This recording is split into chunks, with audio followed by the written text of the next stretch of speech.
story is a work of fiction. Names, characters, places, and incidents are either products of the author's imagination or used fictitiously.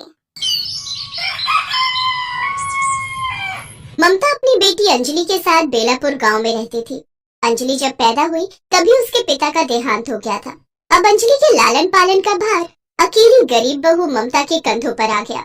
लेकिन मुश्किल हालातों में भी ममता ने हार नहीं मानी और घर गृहस्थी चलाने के लिए वो अपनी बेटी को पीठ पर बांधकर काम पर जाने लगी। वो सारा दिन पीठ पर अपनी बच्ची को बांधकर कभी उस धधकती ईंट की भट्टी में तो कभी सरपंच के खेतों में काम किया करती। एक रोज, बहन क्यों अपने साथ साथ इस मासूम बच्ची को भी ईंट की भट्टी में पका रही हो? इसे घर क्यों नहीं छोड़ देती? मेरे अलावा इसका ध्यान रखने के लिए घर में और कोई है नहीं, इसलिए अपने साथ ही से ले आती हूँ। ममता बड़ी तकलीफों के साथ अपनी बेटी का पालन पोषण कर रही थी। ऐसे ही समय का पहिया घुमा और अब अंजलि 5 साल की हो गई। उसके जन्मदिन वाले दिन उसकी माँ उसके माथे को चूमती हुई बोली, मेरी फूल सी बच्ची को जन्मदिन मुबारक हो। मुझे माफ करना मेरी बच्ची, आज तुझे देने के लिए मेरे पास कुछ भी नहीं है। ऐसा कहकर गरीब बहू की आंखों में आंसू आ जाते हैं। फिर उसके आंसू पोंछते हुए अंजलि अपनी माँ से कहती है, कोई बात नहीं माँ, आप मेरे पास हो तो मुझे और कुछ भी नहीं चाहिए। ममता अंजलि को गले लगा लेती है। फिर वो उसे खाने में मीठी रोटी देती है। अरे वाह माँ, ये मीठी रोटी मेरे लिए? फिर तो भगवान करे मेरा जन्मदिन रोज रोज आए, ताकि ये मीठी रोटी तो खाने को मिलेगी, नहीं तो सूखी रोटी पानी में डुबो डुबो कर खानी पड़ती है। उन दोनों को ऐसे रूखा सूखा खाकर अपना पेट भरना पड़ता था। वो खाना खाने बैठती है कि तभी उनके दरवाजे पर एक बूढ़ी अम्मा आती है। बेटी, मुझे खाने को रोटी दे दो, बहुत भूख लगी है। लेकिन अम्मा, अच्छा रुको मैं अभी आती हूँ।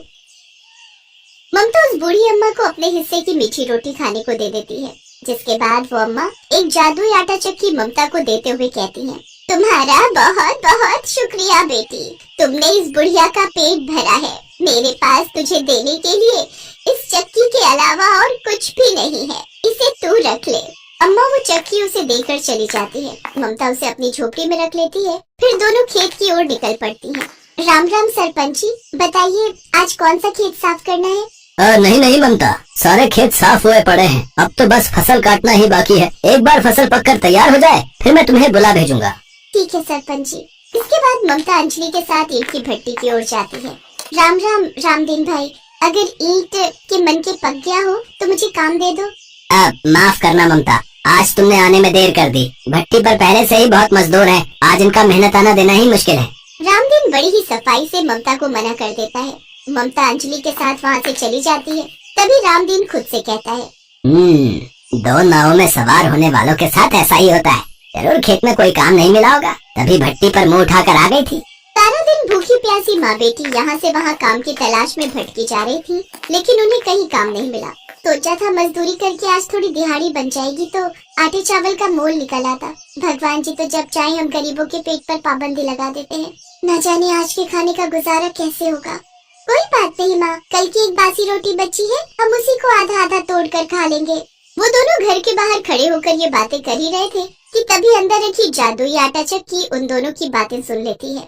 मुझे उन दोनों की मदद करनी होगी।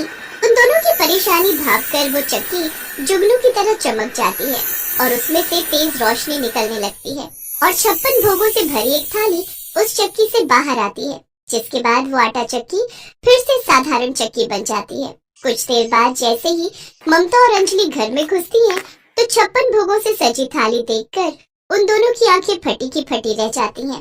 माँ, यहाँ कितनी सुगंधित खुशबू आ रही है, जैसे यहाँ किसी हलवाई ने डेरा डाला हो। अरे वो क्या माँ, वो देखो उस चक्की पर कितने सारे भोग बनकर तैयार हैं।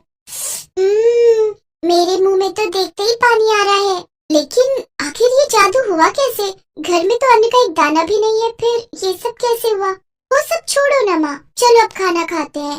फिर दोनों माँ बेटी बैठकर वो खाना खाती हैं। अगले दिन सुबह जब वो सोकर उठी तो उस चक्की पर फिर से कई तरह के शाही पकवान रखे हुए थे। अब ये रोज की बात थी। फिर एक रोज उन्हें पास के एक गांव में शादी में जाना होता है, तो अंजलि अपनी माँ से कहती है, माँ वहाँ सब नए कपड़े पहन कर आएंगे और हमारे पास तो कुछ भी नए कपड़े नहीं है, हम वहाँ कैसे जाएंगे?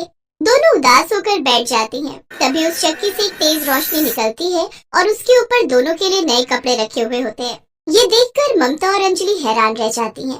इसका मतलब ये सब कुछ ये चक्की हमें देती थी। हाँ, मैं एक जादुई चक्की हूँ और मैं जरूरतमंद और नेकदिल लोगों की मदद करती हूँ।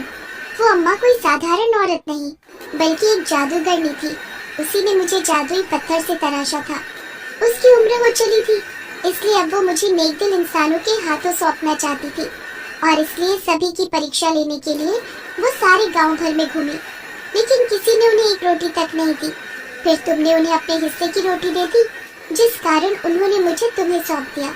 अब मैं तुम्हारी हमेशा मदद करूंगी, और तुम्हें जो भी चाहिए होगा तुम दोनों मुझसे मांग सकती हो। तुम सच कह रही हो? तो इसका मतलब तुम हमारी ये गरीबी सदा सदा के लिए मिटा सकती हो?